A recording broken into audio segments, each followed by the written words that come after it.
What's on, ladies and gentlemen? My name's Ross, I like games, and today we need to have a look at the most valuable cards from OP-06. Wings of the Captain. The set is now out over in Japan. It's out, it's available, it's ready to buy, life is good, so we can have a good old chat about it, and that makes me happy, honestly, because I've been waiting for this one.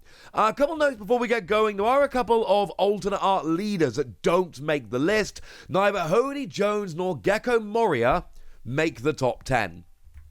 And they're actually not even all that close. They're like half or 2/3 of the number 10 card.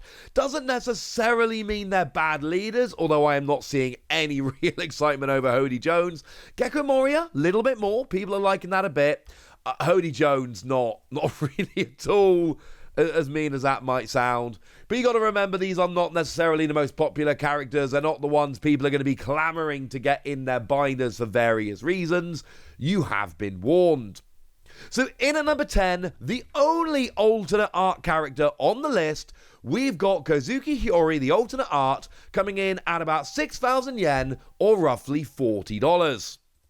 And this is, as mentioned, the only alternate art that we actually see in this list, which is kind of weird.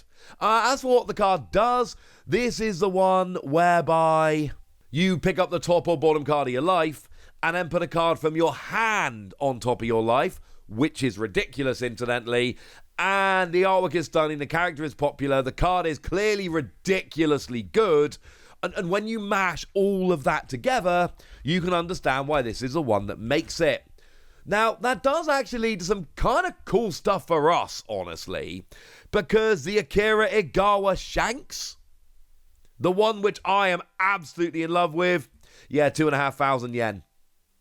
Well, that's nice and affordable. One of my chase cards from the set, the Perona, which is both a good card with phenomenal artwork, 5,000 yen. Now, that is admittedly close to the list, I will grant you. But it doesn't actually make the list. The Perona that I really want to pick up doesn't get on the list. The Shanks doesn't get on the list. That makes me happy. In at number 9, we've got ourselves the special rare of Buggy that comes in again at 6,000 yen, or about $40. I'm going and looking on Japanese sites for these prices.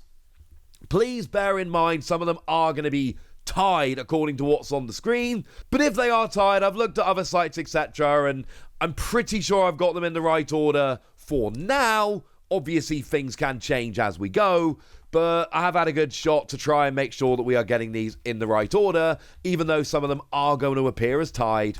There we go. I've told you. And look, it's a special rare, so the pull rates aren't great. It's the Buggy from OP-03 that lets you find red events. The artwork is really cool, and that honestly kind of explains it. In at number 8, you got the alternate art of the Perona leader, comes in at 7,000 yen, or $47. This is one of the other cards that for me is one of the real chase cards of the set. I like Perona as a character. Perona is cool. I think the leader is good, but also I literally made a video where I asked for a Perona leader, and then they went and printed a Perona leader, and it would be frankly rude at this point if I asked for it, they gave it to us, and I didn't make a point to try and play it and make it work. And the thing is, it's a decent leader.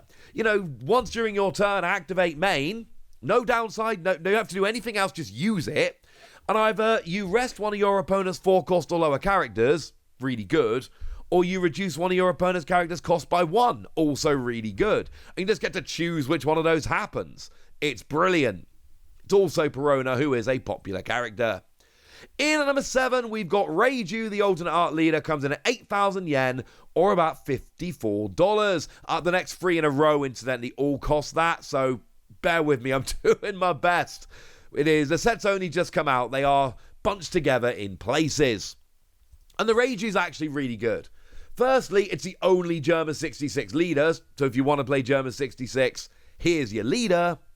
But then also it's got a really nice skill whereby once during your turn, when a Don card, is returned from your field to your Don deck, you get to draw a card. And look, it's just drawing one card, right? But it's one extra card every turn, and it allows you to play the German 66 cards, which are really good, and people like Reiju, so yeah, that kind of makes sense. In at number 6, we've got the special rare of Big Mum. And as a side note, this is a very good card. Probably the most playable, the best of the special rares. It is not the most expensive. There is another one which is going to be coming up later. And the artwork here is kind of lovely, but let's make no mistake about it. This is here because Big Mum is awesome. It's 10 cost, and when you play it, it's a 2-life swing. You gain a life, and your opponent loses a life at the same time when you play this card. One of the absolute best cards in the game. Although it is worth pointing out, there was an alternate art when it came out in OP-03. Although I think this art is way better than that, that might be keeping the price down a little bit because you've got a choice in terms of alternate arts here. Like I say, also 8k. Also 8k, we've got the alternate art Uta leader. Now this one is a little bit confusing to me. I mean, look, we all know we have the starter deck 11 Uta, which is really good. Seeing play in Japan, seeing success. It's a green film Uta. We know the green film package is great. That's doing well in the West and in Japan. And we got an Uta leader, which is making it work really nicely. Well, we got another Uta leader already, another red-purple, bearing in mind Star Deck 10 gave us 3 of that colour combination, but it's also an alternate art leader, and Uta is one of the most popular characters in One Piece, despite not being in the manga, which I'm sure I've mentioned before. I'll stop mentioning it at some point. But we've also got, when attacking, you may trash a film card from your hand, and then for this turn, one of your opponent's characters gets minus 2,000 power, and you get to add a Don card from your Don deck rested. I mean, I'm just putting it out there. That's really good. I don't think it's as good as some of the other leaders here, but I know it's got potential, and it's Uta. But the number 1 leader in the set, at least in terms of value, is Yamato, the alternate art for which is going for 10k or $67. And this one makes perfect sense to me. Yamato, again, very popular character. People love Yamato. It's not a coincidence these popular characters keep getting printed, incidentally. There's kind of a reason for it. But it's also the best leader in the set. I told you when it was revealed, it looked like the best leader in the set. I've said it since. The early results seem to be backing that up. And it's the most valuable leader from the set. So you mash all of that together and, yeah, it's Yamato. And it is a ridiculous leader, incidentally, I should say. It's got double attack, which is great. And activate main once per turn. If your opponent's got 3 or less life, you get to attach 2 rested Don to one of your characters. Like, it's clearly brilliant, all right? Clearly great. So yeah, okay, fine. That kind of makes perfect sense. You understand why that's the best leader on here. And then in at number 3, we've got a Nami. And Nami's interesting, right?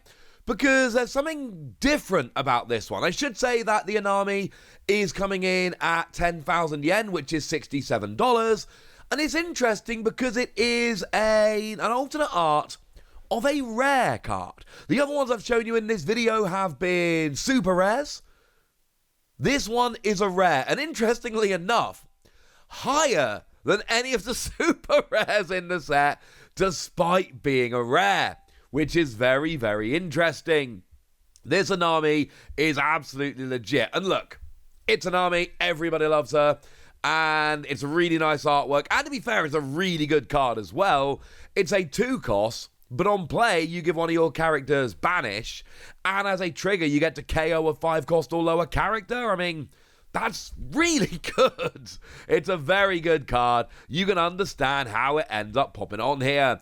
And as a bit of a side note, if you're wondering about the other alternate art rares, the next closest is Toshigi at a 3,000 yen card, which is exactly halfway to getting on the list. But Nami here, with everything going on with the art and the character and the playability, this was always going to happen now, wasn't it?